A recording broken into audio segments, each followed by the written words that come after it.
This is the book of Revelation, chapter 13, verse 16. It reads to the Holy Scriptures, and it causes all, both small and great, rich or poor, free or bond, to receive a charagma in his right hand or in their Foreheads. Revelations 13, verse 17, and that no man might buy or sell, say that he have the charagma, or the name of the Beast, or the number of his name. Revelations 13, verse 18, here is wisdom. Let him have understanding. Count the number of the Beast, for it is the number of a man, and his number is SIX, 103 score SIX. Shalom. First and foremost, I'd like to give all praises and glory and honor to Yahweh, Ba'ashem, Yahweh Shai, Ba'ashem, Akar Kadash. Shalom to the elders, Wa'akim, Wa'akwaf, and I say Shalom. And the Heavenly Father, the true name is Yahweh, and His unbegotten Son, Bahashem, and the name Hamashiach Yahweh Shai.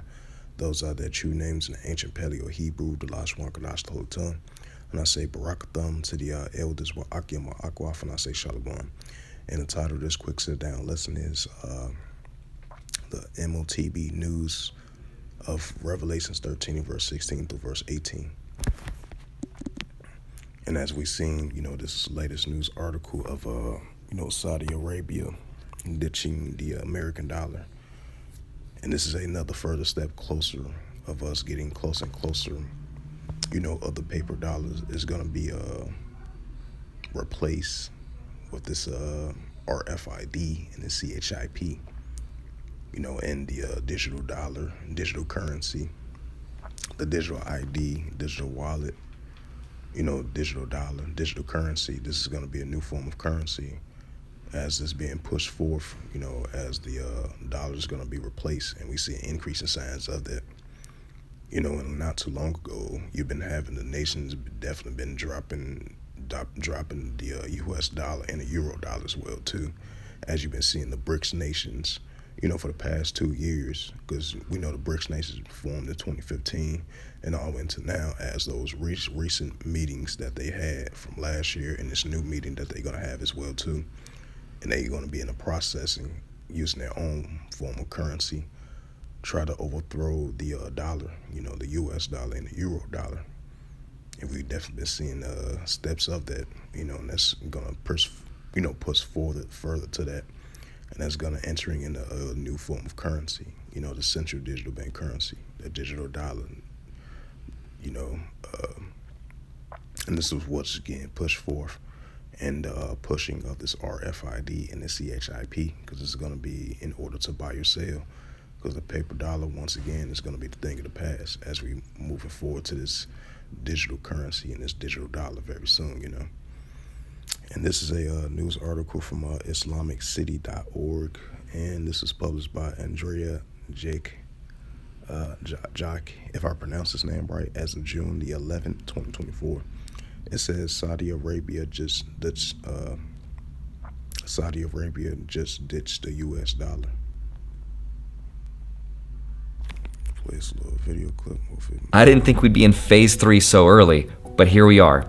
Just this Sunday, one of the biggest economic deals of the century just came to an end. The long-standing petrodollar agreement between Saudi Arabia and the US just expired on June 9th, 2024. Now this system, which has been in place for 75 years, marks a huge shift in global economics. So in today's video, I want to help explain exactly what's happening, why it's happening, and how this will affect us and our future generations. So with that said, let's get into it.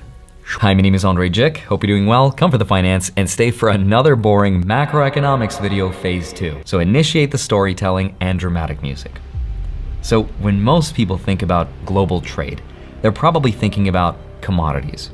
And when they think about commodities, they're mostly thinking of things like corn or wheat. But there's one commodity to rule them all, and that is oil.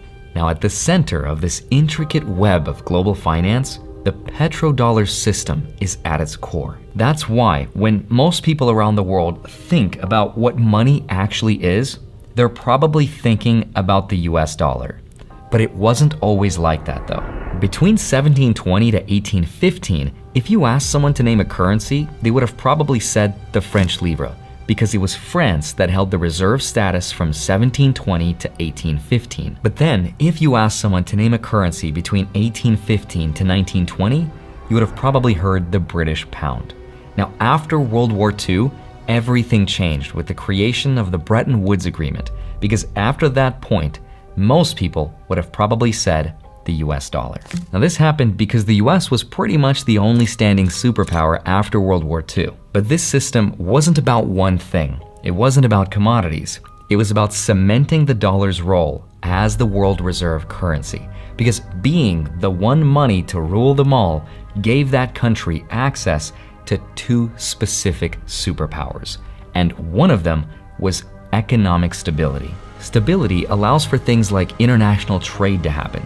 If you want countries to trade, you need a common value and a common money that everyone agrees to. And the second superpower is the country whose currency becomes the one benefits from rising asset prices, including treasury bonds, which is seen as safe. So countries park their wealth into money that is seen as stable to preserve their wealth against inflation and all the other currencies. That's why countries like Japan, China, and the UK are some of the biggest holders of US assets through foreign exchange reserves, roughly $7 to $8 trillion worth. But then in secret, another superpower was made for the US dollar, and that was the ability to control the world's energy. The standard of living of all Americans can be traced back to here, the vast oil-rich deserts of Saudi Arabia. Our house is your house. There's an Arab saying, the sands are blowing. And I submit to you, King Fahd, that if the sands of time give us any hint of the future, it is that in the days ahead, the friendship between the Saudi Arabian and American people will be a strong and vital force in the world. Now, after the dollar got off the gold standard, it became the super petrodollar, and it replaced gold by what some people like to call black gold, aka oil. Now, how this happened is one of the most interesting stories that has ever happened throughout history. The petrodollar is actually a device invented by Kissinger and Nixon. U.S. President Richard Nixon sent his Secretary of State and National Security Advisor Henry Kissinger to Saudi Arabia for a secret meeting. That meeting took place on a battleship called the USS Quincy, and very few records were kept of that meeting. But Roosevelt promised the King of Saudi Arabia weapons and protection in exchange for the United States to have the exclusive right to develop oil from Saudi Arabia using dollars. Meaning, if countries wanted to trade the most important commodity of all, oil, they needed to get their hands on dollars. And from that point on, oil would be priced in USD. And if a country tried to get their hands on oil without using dollars, that country historically needed more freedom in their lives. And it's this arrangement between the US and Saudi Arabia that helps the US with dominance over global trade and helping preserve the US dollar as the world's reserve currency for over 75 years now. But just this Sunday, the Prince of Saudi Arabia announced that he would not renew this contract. And this decision is part of a much bigger trend where countries are ditching dollars in international trade and oil transactions. The dollar. Looks like they're dumping it. The world's largest oil producer, Saudi Arabia, is reportedly asking to join BRICS. As more and more developing nations, including some of the world's largest economies, decide to ditch the dollar in their bilateral trade, voices of concern and even despair are being heard in the US over the looming end of America's global financial dominance. But the question is, what does all of this actually mean? Ask yourself this question. What is the US famous for exporting that the world is buying? I'll give you some examples. China is famous for being the world's factory. It makes and exports everything. Germany is known for its engineering and high-quality manufacturing. BMW, Porsche, Mercedes. Japan is a major exporter of electronics, cars, Toyota, Honda, and the best anime in the world. South Korea, famous for semiconductors, smartphones, Samsung, Hyundai, Kia, and some of the best skincare products in the world. Saudi Arabia, famous for its oil. It's one of the biggest exporters of crude oil in the world. Russia, famous for its natural resources, its gas, its oil, its coal, its other minerals. Brazil is known for its agriculture, one of the biggest exporters of soybeans, coffee, sugar, and beef. India is a major exporter of software services, tech, and pharmaceuticals. Australia is also rich in natural resources. It's the leading exporter of iron ore, coal, natural gas, and black opal. Canada is also a huge exporter of natural resources, including timber, minerals, and some of the nicest people I've ever met. France is arguably the biggest exporter of luxury goods and fashion in the entire world. Italy is also known for fashion and luxury. Ferrari, Lamborghini, wine, pasta. The Netherlands, famous for happiness, flowers, dairy products, vegetables, height. Switzerland, famous for financial services. It's the world's biggest bank. Pharmaceuticals, Rolex. The United States, famous for the Kardashians. Hollywood. Now, there's actually a lot of things the US produces that the world consumes, including culture, but also tech. We've made the biggest companies in the world. We export the biggest military in the world, but arguably the biggest export that the United States has by far are US dollars. We aid a lot of countries with a lot of money. By design, we are the world's biggest money exports. So the question is, how does being able to export dollars help the US economy? And the answer is, it helps in every single way imaginable. Because having the petrodollar system has created a demand around the world for other countries to buy our dollars and our treasury bonds, because that's how the US fuels its growth, by issuing this debt, these treasury bonds that other people buy.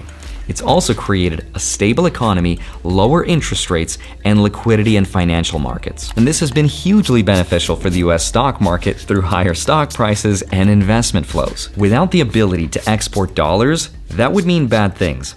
Let me show you an analogy using a balloon, because this is the US economy in its normal state. And whenever there's a problem, we can just pump the balloon full of money to solve the problem, which also creates inflation, and it looks like this. Now, if I pump this balloon with enough inflation, eventually those rising prices would cause the economy to break, because consumers wouldn't be able to afford anything. So eventually, with enough air, with enough money, the economy would break. Now, lucky for us, we have an exit valve right here. That means we can release the pressure and the dollars to the rest of the world, and the world would actually absorb it, because it also needs those dollars to buy its energy. But what happens when you have a balloon that keeps on expanding and doesn't have an exit valve? Eventually, that balloon would pop. Now, that's just an analogy, but what does it really mean? Believe it or not, we've seen what it means because it's happened to other countries. Greece is on the verge of default tonight, hours from what many believe is a near certainty. Scenes like this are playing out across the country. The UN says food prices tripled last year and estimates 4 in 5 Syrians now live below the poverty line. Since 2019, the Lebanese pound has lost more than 90% of its value. Basic commodity prices have almost doubled. Argentina's annual inflation reached more than 100% in February. This is the first time since 1991 it's been in triple digits. So his costs go up whenever the value of the South Sudanese pound falls against the US dollar. Higher inflation means higher interest rates to fight inflation, and higher interest rates also means it's more expensive to borrow money, which means expensive mortgages and rents, more expensive auto loans, higher student loans, and higher interest rates on credit cards. Higher interest rates also puts a strain on the banking system, which we've seen with the smaller bank failures. It puts a strain on the national deficit, which we've also seen, and of course the federal budget, which also means in order to fight that, we might have to raise our taxes to pay for those higher interest payments. Another problem would be the value of the dollar itself would be affected, because it would no longer be needed by other countries. That makes traveling overseas a lot more expensive. It makes buying things that are made in other